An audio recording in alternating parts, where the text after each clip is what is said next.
The Middle East was part of the discussion here in NATO, especially that you find support from members toward your policy of airstrikes on Houthis and your maximum pressure policy toward Iran.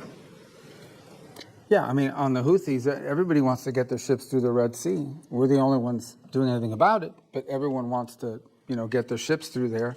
As I said, we've done the world a great favor by taking on this band of criminals who have, unfortunately, sophisticated weaponry that they can use to, they attacked, 150, 160 merchant vessels, 174 times they've attacked the United States Navy. So I think the world should be grateful to the United States for being involved in this and doing this. Everyone thanks us for it.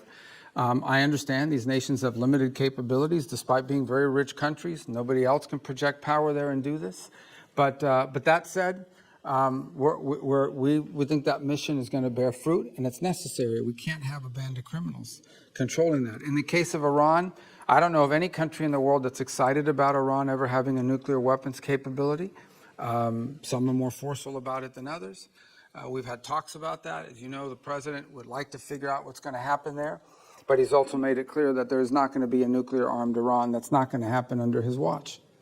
Mr. Secretary, I'd like to ask you about the Russia-Ukraine negotiations. Can you give us tell us about the American assessment of the conditions that Russia put forward regarding the Black Sea ceasefire talks, and also the British and French foreign ministers said this morning that Putin was dragging his feet. Do you agree with that? Maybe. He might be. We don't know yet. We're going to find out fairly soon. Look, here's what the president wanted to do. He wants to end this war, and he wanted to test it very early in his administration. Is it possible to end this war on terms that are acceptable, obviously, to both sides? Because you can't end a war unless both sides agree. And that's what we're in the process of finding out. We will know soon enough, in a matter of weeks, not months, whether Russia is serious about peace or not. I hope they are. It would be good for the world if that war ended. But obviously, we have to test that proposition.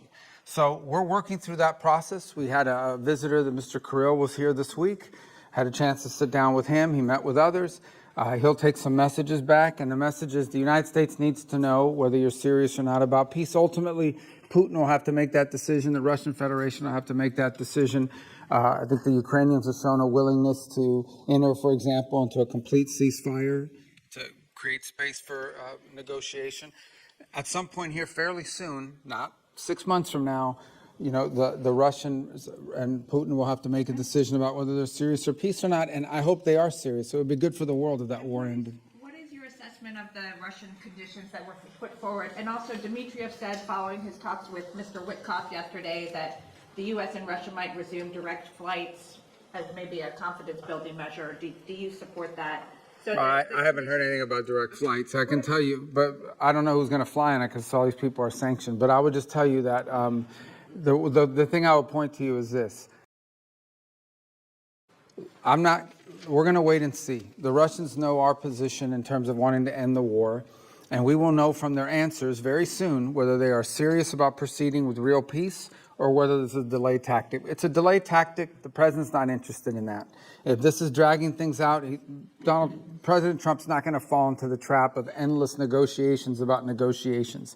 We will know soon enough whether or not Russia is serious about peace. If they are, that'll be great. Then we can move towards peace.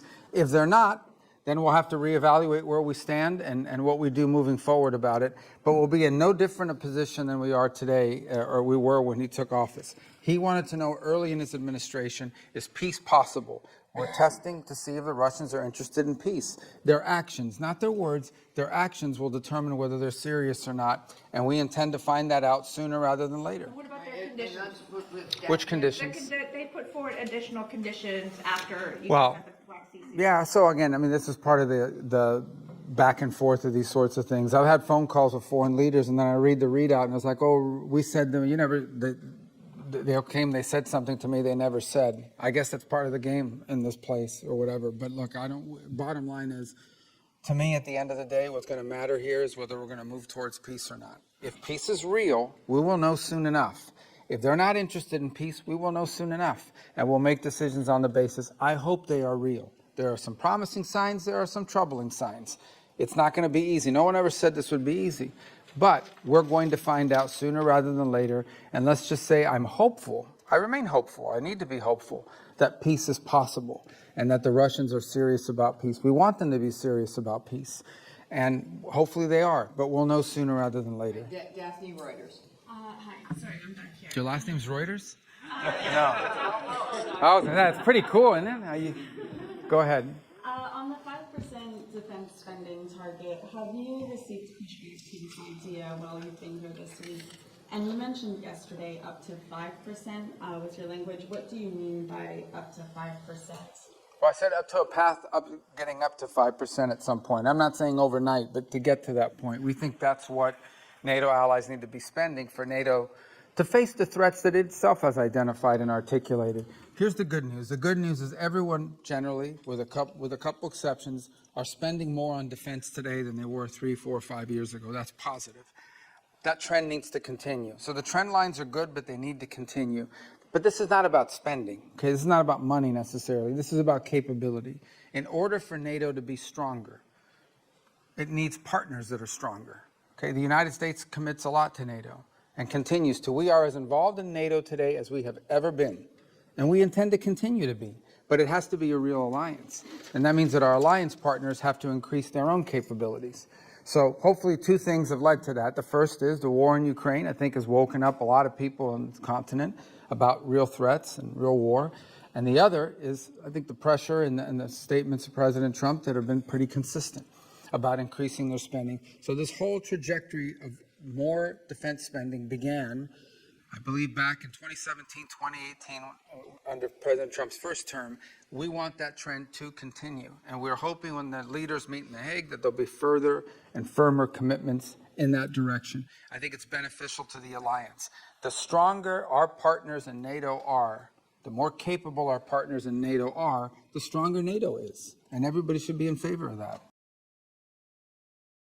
And sorry, just to follow up, so will you try and get the official target as 5% rather than 2%, and will the U.S. commit to 5%? Sure, we're heading there now. I mean, we're going to have to spend more on national security because we have a global footprint.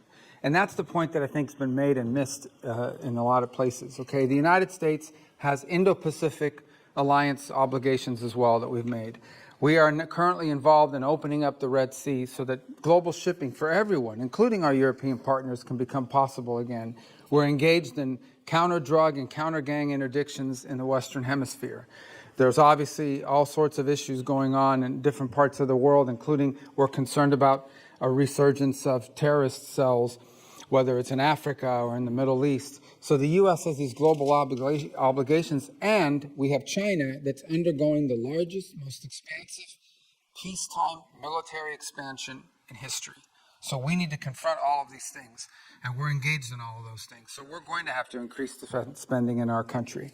I think our commitment to NATO isn't just 3 and something % spending of GDP. It's sustained over an extraordinary period of time, and that continues. So look, I think our partners know they need to do more. They've all indicated they want to do more. They've begun to do more, and that trend needs to continue.